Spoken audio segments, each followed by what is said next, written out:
Hello বন্ধুরা, আসসালামু আলাইকুম। আমি Ekhanur and welcome to my YouTube channel. তো বন্ধুরা, সবাই কেমন আছো কমেন্ট করে অবশ্যই জানাই।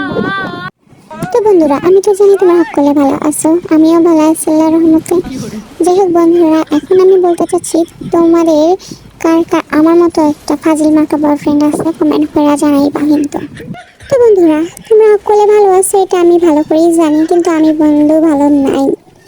কারণ সবার বয়ফ্রেন্ড সবাইকে ঘুরতে নিয়ে যায়, ফুচকা খাওয়াইতে নিয়ে যায়, শপিং করাইতে নিয়ে যায়। আমার এমন পুরা কপাল, আমরা একটা শপিং করার মতো বয়ফ্রেন্ডও জুটাইতে পারছি না আজ পর্যন্ত। যাও একটা জুটাইছি, তাও শুধু নিজে চিন্তা করে যে নিজে কিভাবে বড়লোক হওয়া যাবে। আমাকে একটা শপিং করায় দেয় না, কিছু করায় দেয় না, না আমাকে কোনোদিন ফুচকা খাওয়াইতে নিয়ে যায়। এরকম ফকিনির সাথে কি রিলেশন রাখা যায় তোমরা বলো তো? কি রে বামুর বেটারা, আমাকে কি শান্তি মতো একটু খেলতেও দিবি না, আর আমার গল্পটাও কইতে দিবি না? আমি একটু কষ্টে আছি, আমার গল্পটা শেয়ার করতে দিস না। আমার ভাঙ্গাচোরা বয়ফ্রেন্ডটারে বারবার তোরা মারতাছিস, তো করে হাসকে হাল খারাপ করে দিন হালার পুতেরা। একটু দুঃখের কথা কইতে গেছিলাম ফকিনি বয়ফ্রেন্ডের লইয়া, তোরা আমার কইতে দিলি না। যাই হোক বন্ধুরা, এমন এনিমের জাল আমার সহ্য হইরা না। মনটা চায় আমি এন থেকে চান্দা দেশে যাই গা, নিজের পিছনে বোম ফিট করে দিয়া।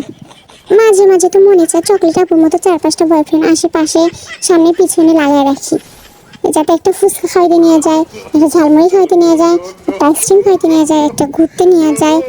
দূর, আমার কপালটাই খারাপ। দূর, এমন একটা বয়ফ্রেন্ড জুটছে কপালে, সুখ শান্তি কিছুই পাইলাম না। যাই হোক বন্ধুরা, তোমরা যদি কেউ আমার বয়ফ্রেন্ড হইতে চাও তাহলে কমেন্ট করো আর আমার চ্যানেলকে সাবস্ক্রাইব করে রাখো। Thank you.